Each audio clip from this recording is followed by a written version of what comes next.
വിജേഷ്, ഒരു ഇടവേളയ്ക്ക് ശേഷം രേണു സുധി വീണ്ടും വാർത്താ താരമാവുകയാണ്. ഇപ്പോൾ വന്ന സംഗതികൾ എന്താ വെച്ചാൽ, ഈ സുധിയുടെ ഓർമ്മയ്ക്ക് വേണ്ടിയിട്ട് ഒരു വീട് പണിത് കൊടുത്തല്ലോ. എല്ലാവരും കൂടി ചേർന്ന് സന്നദ്ധ സംഘടനകളും മിമിക്രി കലാകാരന്മാരെല്ലാവരും കൂടി ചേർന്നാണ് ആ വീട് പണിത് നൽകിയത്. സുധിയുടെ മക്കളുടെ പേരിലാണ് ആ വീടുള്ളത്. പക്ഷേ ആ വീട് മര്യാദക്ക് നോക്കുന്നില്ല, വൃത്തിയാക്കുന്നില്ല.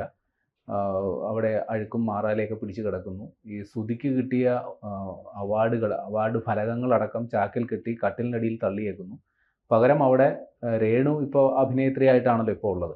രേണുവിന് ഇടയ്ക്ക് ചില പുരസ്കാരങ്ങളൊക്കെ കിട്ടിയിരുന്നു. അതിൻ്റെ മൊമെൻ്റോ ചില പുരസ്കാരങ്ങളൊക്കെ കിട്ടി.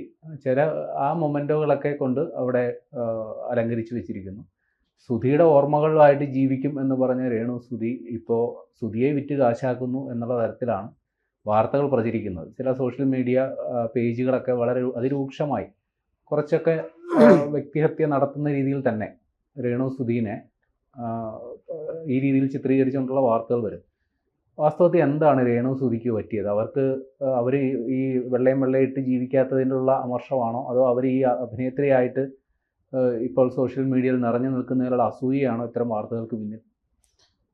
പ്രേമ, ഇത് ഇത്രയും അധികം വിമർശനങ്ങൾ അവർക്ക് നേരിടേണ്ടി വരുന്ന പ്രധാനപ്പെട്ട ഒരു കാരണം എന്ന് വെച്ച് കഴിഞ്ഞാൽ, സുധിച്ചേട്ടൻ മരിച്ചതിന് ശേഷം സുധിച്ചേട്ടൻ അങ്ങനെയായിരുന്നു, സുധിച്ചേട്ടൻ ഇങ്ങനെയായിരുന്നു, ഞാൻ സുധിച്ചേട്ടൻ ഇതായിരുന്നു അതായിരുന്നു എന്നൊക്കെ പറഞ്ഞിട്ട് ഇവർ വലിയ വീരവാദങ്ങൾ മാധ്യമങ്ങളിലൂടെ ആ സമയത്ത് മുഴുവൻ ഈ കണ്ട സോഷ്യൽ മീഡിയ പ്ലാറ്റ്ഫോമുകളും മുഴുവൻ ഇവരെ കുറിച്ചുള്ള വാർത്തകളായിരുന്നു. അതായത് ഉള്ള ഓൺലൈൻ മുഴുവൻ രാവിലെ ഇവർ വീഡിയോ ഇറക്കുന്നതിന് മുമ്പ് അതിൻ്റെ ക്യാമറ ആമാരും മുഴുവൻ അവിടെ ഉണ്ടാവും. സുധിച്ചേട്ടൻ്റെ ഓർമ്മകൾ പങ്കുവെക്കുമായിരുന്നു ഇവരുടെ പ്രധാന പരിപാടി. ഒരു ദിവസം ലക്ഷ്മി നക്ഷത്ര സുധിച്ചേട്ടൻ അവസാനമായിട്ട് ഉപയോഗിച്ച് മരിച്ച സമയത്ത് സുധിച്ചേട്ടൻ ഉപയോഗിച്ച ആ ഡ്രസ്സ്, ചോരപുരൻ്റെ ആ ഡ്രസ്സും കൊണ്ട് ദുബായിലേക്ക് പോയിട്ട് സുധിച്ചേട്ടൻ്റെ മണം ഞാൻ സ്പ്രേ ആക്കിയിട്ട് കൊണ്ടുവന്ന് വന്നിട്ട് ലക്ഷ്മി നക്ഷത്രയും സുധീനെ വിറ്റ് കാശുണ്ടാക്കി.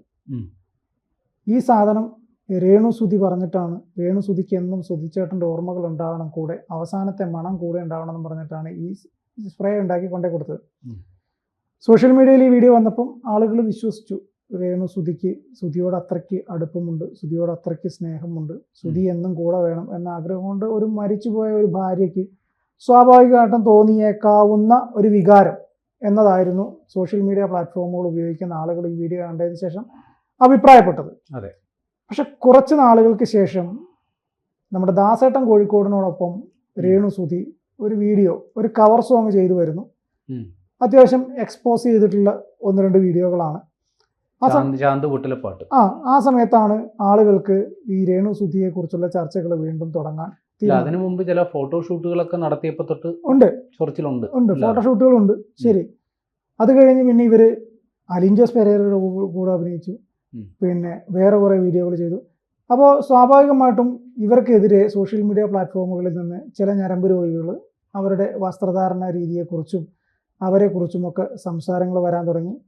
അവർ പക്ഷേ അതിനെ രൂക്ഷമായിട്ട് ഒപ്പോസ് ചെയ്യുന്ന സംഭവങ്ങളുണ്ടായി. അവർക്ക് വളരെ നൈസായിട്ട് അത് എൻ്റെ ജോലിയാണ്, എനിക്ക് ജീവിക്കാൻ വേറെ മാർഗ്ഗമില്ല എന്നൊക്കെ പറഞ്ഞ് ഒഴിവാക്കും. പക്ഷേ പിന്നീടാണ് വളരെയധികം പ്രതിഷേധങ്ങൾ ശക്തമായ സമയത്താണ് ഇവർ പറയുന്നത്, എനിക്ക് ജീവിക്കാൻ വേറെ മാർഗ്ഗമില്ലാത്തതുകൊണ്ടാണ് എനിക്ക് പിന്നെ ഭക്ഷണം കഴിക്കണം, പിള്ളേർക്ക് ഭക്ഷണം കൊടുക്കണം, വീട് നോക്കണം, അത് നോക്കണം, എനിക്ക് വേറെ വരുമാന മാർഗ്ഗങ്ങളൊന്നുമില്ല, ഞാൻ അഭിനയിക്കാൻ പോകുന്നതാണ് നിങ്ങളുടെ പ്രശ്നം എന്നൊക്കെ. ഒരു 3-4 ആൽബങ്ങളിലും കവർ സോങ്ങുകളിലൊക്കെ അഭിനയിച്ചു കഴിഞ്ഞപ്പോഴേക്ക് രേണു എന്തോ വലിയ നടിയായി മാറിയത് കൊണ്ട് സോഷ്യൽ മീഡിയയിലെ കുറേ ഞരമ്പുകൾ എന്നെ എതിർക്കുന്നതാണ് എന്ന രീതിയിലാണ് രേണു സുധിയുടെ. ഞാനിപ്പോഴും പറയണത്, രേണു സുധിയുടെ പേരിനകത്തെ സുധി എന്നത് രേണു മാറ്റിവെക്കണം. കാരണം ആ പേരിനോടും ആ മനുഷ്യനോടും ഒരു തെല്ല് കൂറ് അവർ കാണിക്കുന്നില്ല എന്നുള്ളതാണ് അവസ്ഥ. ഞാൻ പണ്ട് സുധിച്ചേട്ടൻ മരിക്കുന്നതിനൊക്കെ മുമ്പ് സുധിച്ചേട്ടൻ്റെ ഈ വീട്ടിൽ പോയിട്ടുണ്ടായിരുന്നു. അപ്പോൾ ഞങ്ങൾ അങ്ങനെ എൻ്റെ വളരെ അടുത്ത സുഹൃത്തായിരുന്നു. അപ്പം ഞങ്ങളങ്ങനെ സംസാരിക്കുന്ന സമയത്തൊക്കെ ആ മനുഷ്യൻ ഈ രേണുവിനോട് കാണിക്കുന്ന സ്നേഹം വളരെയധികം സ്നേഹമായിരുന്നു അവർ തമ്മിൽ. ഓരോ സമയത്തും അവർക്ക് വേണ്ട കാര്യങ്ങൾ കൃത്യമായിട്ട് ചെയ്തു കൊടുത്തുകൊണ്ടിരുന്ന ഒരു മനുഷ്യനാണ്. അപ്പം സ്വാഭാവികമായിട്ടും നമുക്ക് പറയാം, എത്ര വലിയ അടുപ്പമുള്ളതാണ്, എത്ര ഇതുള്ള ആളുകളാണെങ്കിൽ മരണം പലതും മറയ്ക്കാനുള്ള ഒരു കാരണമാകും എന്നുള്ളത്. സുധിച്ചേട്ടനെ കുറിച്ച് മരിച്ചു കഴിയുമ്പോൾ മറന്നുപോയി കാണാം എന്നുള്ളത് കാലങ്ങൾ കഴിയുമ്പോൾ സ്വാഭാവികമായിട്ടും അങ്ങനെ വരും, ഒരകൽച്ച ഉറപ്പായിട്ടും വരും. പക്ഷേ അദ്ദേഹത്തിൻ്റെ പേര് ഉപയോഗിച്ച് ഞാൻ സുധിച്ചേട്ടൻ്റെ ഭാര്യയാണ്, ഞാൻ സുധിച്ചേട്ടൻ്റെ അങ്ങനെയാണ് ഇങ്ങനെയാണെന്ന് പറഞ്ഞിട്ട് പല സന്ദർഭങ്ങളിലും രേണുവിൻ്റെ പ്രകടനങ്ങൾ വളരെ മോശമാകുന്ന രീതിയിലുള്ള ചർച്ചകൾ നമ്മൾ കാണുന്നുണ്ട്. അത് സ്വാഭാവികം. ഇപ്പോൾ പ്രധാനപ്പെട്ട ചർച്ചകളിൽ വരുന്ന 1-2 കാര്യങ്ങൾ ഞാൻ പറഞ്ഞ സുധി എന്നുള്ള പേര് മാറ്റം എന്ന് പറയാനുള്ള ഒരു പ്രധാന കാരണം പറഞ്ഞുതരാം.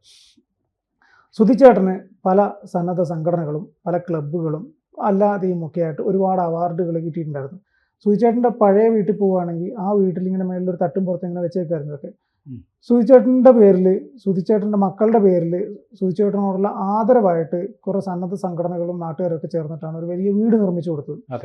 ആ വീടിൻ്റെ പാലുകാച്ച് നടന്ന ദിവസം ആ വീട്ടിൽ ഞങ്ങളുടെ പുതിയ സോഫ, ഞങ്ങളുടെ അടുക്കളയിൽ ഫാന്, ഞങ്ങൾക്ക് ഇവിടെ എക്സോസ്, ഇവിടെ മറ്റേത് വാഷിംഗ് മെഷീൻ, അത് ഇതെന്ന് പറഞ്ഞിട്ട് മാധ്യമങ്ങൾ യൂട്യൂബ് ചാനലുകളെ വിളിച്ച് സ്വന്തം വീട് മുഴുവൻ കാണിച്ചു കൊടുത്തിട്ട് വളരെ എന്താ പറയുക ക്യൂരിയസ്, അതായത് ഈ നമ്മുടെ നക്ഷത്രത്തെ ഒരു സിനിമയില്ലേ അത് തന്നെ, ആ സിനിമയിൽ മറ്റേ ബിന്ദു പണിക്കർ കാണിച്ചു കൊടുക്കുക സെയിം ഡിക്റ്റോ അതുപോലെ കാണിച്ചു കൊടുത്തതെന്നാണ് രേണുസുധി. അതായത് അവർക്ക് അതൊക്കെ ഒരു പുതുമയുള്ള കാര്യമാണ്. അപ്പോൾ നോക്കുമ്പോൾ കൊള്ളാം, സുധിച്ചേട്ടൻ്റെ പേരിൽ നമുക്ക് സംഭവങ്ങളെല്ലാം കിട്ടുന്നുണ്ട്, എല്ലാ ആനുകൂല്യങ്ങളും കിട്ടുന്നുണ്ട്, സുധിച്ചേട്ടൻ്റെ പേരും പറഞ്ഞിറങ്ങിക്കഴിഞ്ഞാൽ ചിലപ്പം സക്സസ് ആവും, ക്ലിക്കാവും എന്നുള്ളൊരു ധാരണയിലായിരിക്കണം അവരിത് ചെയ്യുന്നുണ്ട്. ഇപ്പോൾ ആ കൊടുത്ത വീട്ടിൽ അവരുടെ മൂത്ത മകനെ കയറ്റുന്നില്ല എന്നുള്ള രീതിയിലുള്ള വാർത്തകൾ വരുന്നുണ്ട്. അത് ശരിയാണെങ്കിൽ മാത്രമല്ല, സുധിയുടെ അടുത്ത ബന്ധുക്കളാണ് ഇപ്പോൾ അവിടെ താമസം. രേണുവിൻ്റെ ക്ഷമിക്കണം, രേണുവിൻ്റെ. ഈ രേണു രാവിലെ ഷൂട്ടിങ്ങിനെന്നൊക്കെ പറഞ്ഞ് ഫോട്ടോഷൂട്ടിനായിട്ടൊക്കെ അങ്ങ് ഇറങ്ങുന്നു. ഒരു കുഞ്ഞുണ്ട്, ആ കുഞ്ഞിനെ നോക്കാൻ ആൾ വേണം, പിന്നെ വീട് നോക്കാൻ ആൾ വേണം. അപ്പോൾ അതിന് വേണ്ടിയിട്ട് രേണുവിൻ്റെ അടുത്ത ബന്ധുക്കളാണ് ഇപ്പോൾ അവിടെ താമസിക്കുന്നത്. ഈ സുധിയുടെ മൂത്ത മകൻ 20-21 വയസ്സൊക്കെ ആയിട്ടുണ്ട്. ആ കുട്ടിയെ അവിടെ കയറ്റുന്ന പോലും ഇല്ലാന്ന തരത്തിലാണ് വാർത്തകൾ വരുന്നത്. വാസ്തവം നമുക്കറിയില്ല, പക്ഷെ ആ രീതിയിൽ വാർത്തകൾ വരുന്നു. പക്ഷെ അതിനോട് രേണു ഇപ്പോൾ പ്രതികരിച്ചിട്ടുണ്ട്. അതായത് സുധിയുടെ അവാർഡുകളൊക്കെ നഷ്ടപ്പെട്ടു പോകാതിരിക്കാൻ വേണ്ടിയാണ് ഞാൻ ചാക്കിൽ കെട്ടി കട്ടിലടിയിൽ വെച്ചതെന്നാണ് പറയുന്നത്. ഈ നഷ്ടപ്പെട്ടു ഒരു വീട്ടില്, അതായത് അല്ല, കുഞ്ഞ് ചെറുതാണ്, ആ കുഞ്ഞെടുത്ത് കളിക്കുമ്പോൾ ഇത് ഒക്കെ ഒടിഞ്ഞു പോവുകയോ കേടുപാട് വരികയോ ഒക്കെ ചെയ്യാം. അപ്പോൾ അതുകൊണ്ടാണ് ഞാൻ ചാക്കിൽ കെട്ടി കട്ടിലിനടിയിൽ കൊണ്ട് വെച്ചേക്കുന്നത്. പക്ഷേ കുഞ്ഞെടുക്കാൻ പറ്റുമല്ലോ കട്ടിലടിയിലായതുകൊണ്ട്. അല്ല, രേണുവിന്റെ ഫലകങ്ങൾ പുറത്ത് വെക്കുന്നത് കുഞ്ഞെടുക്കില്ലായിരിക്കും, സുധിയുടെ ഫലകങ്ങൾ ചിലപ്പോൾ കുഞ്ഞെടുക്കുമായിരിക്കും. അതുകൊണ്ടാണ് കട്ടിലടി വെച്ചത്. ഈ സുധിയോടുള്ള സ്നേഹം എല്ലാവരും കാണിച്ചിരുന്നത് സുധിയുടെ മരണശേഷമാണ്. അതിനു മുമ്പ് വരെ അദ്ദേഹം ഒരു മിമിക്രി ആർട്ടിസ്റ്റായിട്ട് മാത്രം ഒരുപാട് ജീവിതത്തിൽ അനുഭവിച്ചൊരു അല്ല, അത് മരണത്തോടു കൂടി ഈ സുധിയുടെ ജീവിത പശ്ചാത്തലം എല്ലാവരും അറിയുന്ന അപ്പോഴാണ്. കാരണം വളരെ ദാരിദ്ര്യത്തിൽ കഴിഞ്ഞ ഒരാൾ, കലാകാരനാണ്, കഴിവുള്ള കലാകാരനായിരുന്നു, ഇതേപോലൊരു കുടുംബമുണ്ട്, ഇവർക്ക് ആശ്രയം ആരുമില്ല. അപ്പോൾ ആ ഒരു അനുകമ്പയാണ് എല്ലാവരും ചേർന്ന് കാണിച്ചത്. പക്ഷെ അനുകമ്പ എത്രത്തോളം ഫലവത്തായി എന്നുള്ളത് നമുക്കിപ്പം സംശയത്തിൻ്റെ നിഴലിലാണ്. ഈ രേണു സുധിയുടെ ഇപ്പോഴത്തെ പ്രധാനപ്പെട്ട എയിം എന്താണെന്ന് വെച്ച് കഴിഞ്ഞാൽ ബിഗ് ബോസ് സീസൺ 7 കയറുക എന്നുള്ളതായത്. അതിനുവേണ്ടി കാണിക്കുന്ന കാട്ടായാണ് ഇതൊക്കെയെന്നാണ് സോഷ്യൽ മീഡിയയിൽ പൊതുവെയുള്ള പരാമർശം. സാധ്യതയുണ്ട്. രേണു സുധി, അലിൻജോസ് പെരേര, ആറാട്ടണ്ണൻ, ഈ ഒരു ഗ്യാങ്ങുകളുണ്ട് ഇവിടെ. ഓരോ ഇത് കാണിച്ചിട്ട് ബിഗ് ബോസിൽ എങ്ങനെയും കയറി പറ്റുക എന്നുള്ളൊരു ശ്രമം നടത്തുന്ന കുറേ ടീമുകൾ. അതിൽ കോമാളി വേഷം മനഃപൂർവ്വം കെട്ടുക, അത് തന്നെ. അപ്പോൾ അതിന് കുറേ ന്യായീകരണങ്ങൾ പറയാം. എനിക്ക് വീട് നോക്കണം, എൻ്റെ മക്കളെ വളർത്തണം, എനിക്ക് വേറെ വരുമാന മാർഗമൊന്നുമില്ല, ഞാനൊരു നടിയായി പോയില്ലേ, എനിക്ക് വേറെ ജോലിയൊന്നും അറിയില്ല എന്നുള്ളത്.